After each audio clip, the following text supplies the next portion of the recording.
سوال پوچھا گیا کہ میت کی آنکھوں میں لگے ہوئے لینس کا کیا کریں، وہ اتارنے چاہیے یا نہیں؟ شرعی رہنمائی فرمائیے۔ ویڈیو دیکھنے کے ساتھ ساتھ یوٹیوب چینل کو سبسکرائب کریں اور بیل آئیکن پر ضرور کلک کریں اور ویڈیو کو لائک اور شیئر کرنے کے ساتھ ساتھ اپنے کمنٹس دیں۔ جواب سماعت فرمائیں۔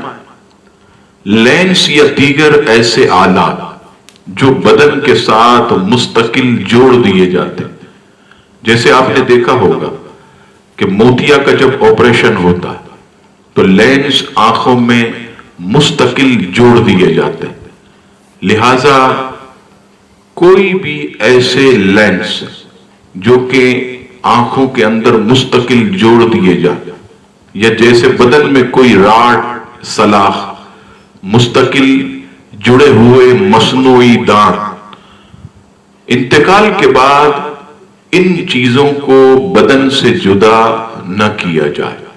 البتہ ایسے مصنوعی اعضاء جو صرف باندھے ہوئے ہیں، جیسے میت اپنی زندگی میں اپنی جو ہے وہ بتی سی نکال لیتی تھی دھونے کے لیے، یا عارضی طور پر لینس نکال لیتی تھی، تو ایسی چیزیں جو ہیں وہ جدا کر دی جائیں تاکہ کسی ضرورت مند کے کام آ جائیں، لیکن جو چیزیں مستقل جڑی ہوئی ہیں اسے ہرگز نہ نکالا جائے۔ واللہ تعالی عالم ورسولہ اعلم۔